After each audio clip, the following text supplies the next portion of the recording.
We humans ரொம்ப சுப்பீரியர்னு நம்ம நினச்சிக்கிட்டு நம்ம டாக்ஸுக்கு பண்ண ஒரு மோசமான விஷயத்தை பற்றி தான் பார்க்க போகிறோம். ஸோ ஃபஸ்ட்டு வந்து டாக் வந்து எவ்வளோ ஒரு சூப்பரானதுன்னா, நம்ம இந்த ஈக்கோன்னு ஒரு மூவி மலையாளத்தில் வந்து செமையிட்டாச்சுல, அதில் பார்த்தீங்கன்னா வர ப்ரீடு பேர் தான் கோம்பை ப்ரீடு. அது எவ்வளோ ஸ்ட்ராங்காக பயங்கர ப்ரொடக்ஷன் கொடுக்கும். ஏன்னா யூஸ்வலாக டாகே அதுக்காக தான் நம்ம வந்து டொமஸ்டிகேட் பண்ணோம் அந்த அனிமலையே. அது வந்து நாம் வந்து அதுக்கு ஷெல்டர் கொடுப்போம், அது வந்து நம்மளுக்கு ப்ரொடெக்ஷன் கொடுக்கும். ஆனால் ஃப்யூச்சர் போக போக நம்ம என்ன பண்ணிட்டோம் அப்படின்னா, அதை ரொம்ப ஸ்பாயில் பண்ணிட்டோம். ஸ்பீஷியஸ் ஆஃப் டாகே ஸ்பாயில் பண்ணிட்டோம். எப்படின்னா, இதை வந்து நான் நேட்டிவ் ப்ரீட்லேருந்து சொல்ல வரேன். இன்னொரு நேட்டிவ் ப்ரீட் பேர் தான் ராஜபாளையம். அது வந்து நிறைய கலரில் இருந்துச்சு. ஆனால் நாம் வந்து ஒயிட் கலர் மட்டும்தான் நல்லா விலை போகுதுன்றதுக்காக அதை மட்டும் திருப்பி ப்ரீட் பண்ணி அதுக்கு ஆல்பினிசம் அப்படின்ற ஒரு நோயை திருப்பி கொண்டு வந்துட்டோம். ஏன்னா திருப்பி அதுக்குள்ளேயே ப்ரீட் பண்ணிட்டா அதோட ஜெனட்டிக் மெட்டீரியல் வீக் ஆகி ஆல்பினிசம்னு ஒரு நோய் வந்துடுச்சு.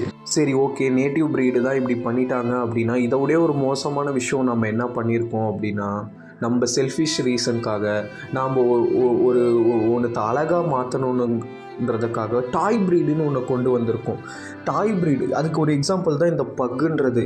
இந்த பக்கை வந்து எப்படி உருவாக்கியிருக்காங்கன்னா, ஒரு குறிப்பிட்ட ஒரு 100 to 200 இயர்ஸில் வந்து திருப்பி இருக்கிறதுலே ஒரு மோசமான டாகு, அதாவது பக்குலே வந்து மோசமான டாகை திருப்பி இன்ப்ரீட் பண்ணி ஒரு பக்குன்னு ஒரு ஸ்பீஷியஸை கொண்டு வந்திருக்கோம். இதனால் என்ன பிரச்சனைனா, டாகு வந்து மூக்கு பார்த்தீங்கன்னா வச்சுக்கோங்களேன், ரொம்ப நேரவாக இருக்கும். அதெல்லாம் மூச்சே விட முடியாது. அது பிறந்ததுலேருந்து மூச்சே விட முடியாது பக்கால். ஆனால் நம்ம அதை க்யூட்டுன்னு நினச்சிருக்கோம். அது வந்து பிறந்ததுலேருந்து சவுண்டு விட்டுகிட்டே இருக்கும். உஷ்ஷுன்னு சவுண்டு விட்டுகிட்டே இருக்கும். நம்ம தான் க்யூட்டுன்னு நினச்சிருக்கோம். ஆனால் அது பிறந்ததுலேருந்து டிஸ்ப்னியாவால் அவஸ்தப்பட்டுருக்கு. ஸோ அந்த ஸ்பீஷியஸை இந்த உலகத்துக்கு கொண்டு வந்ததே பெரிய சின் தான் என்னை பொறுத்தவரையும். இதே மாதிரி இன்னொரு டாய் ப்ரீடு, அது பேர் தான் இந்த சியாவா அப்படின்னு ஒரு டாக் ப்ரீடு. அது வந்து என்ன பண்ணாங்கன்னா, அதுவும் இதே மாதிரி தான் திருப்பி இருக்கிறதுலே ஜெனட்டிக்கலி டிஃபிஷியன்ட் இல்லை ஜெனட்டிக்கலி வீக்கண்டு ஸ்பீஷியஸை திருப்பி இன்ப்ரீட் பண்ணி ஒரு கேவலமான ஸ்பீஷியஸை கொண்டு வந்து நம்ம ஒரு பார்க்குறதுக்கு அழகாக வச்சுக்கிறதுக்காக அந்த ப்ரீடை கொண்டு வந்துட்டாங்க. அதில் என்ன பிரச்சனைனா, அந்த ப்ரீடில் வந்து பயங்கர ஒரு ஆங்க்ரினஸ் இருக்கும். ஆனால் அந்த ப்ரீடு வந்து பார்த்தோன்னா ரொம்ப வீக்கான ஸ்பீஷஸ். அந்த ஆங்க்ரி மட்டும் ப்ரிசர்வ் ஆகிட்டு இருக்கும்.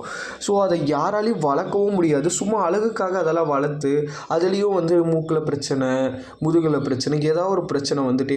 இன்னொரு ஸ்பீஷஸ் தான் டேஷ் அண்ட். அது என்னென்னா, காலை வந்து குட்டியாக ஆக்கிட்டாங்க நம்ம திருப்பி இன்ப்ரீட் பண்ணி. ஸோ இந்த ஸ்பீஷஸ் லைட்டாக வெயிட் போட்டாலே முதுகு வலி வந்துடும். நாய்க்கு போய் முதுகு வலி வருமா? ரொம்ப மோசம்.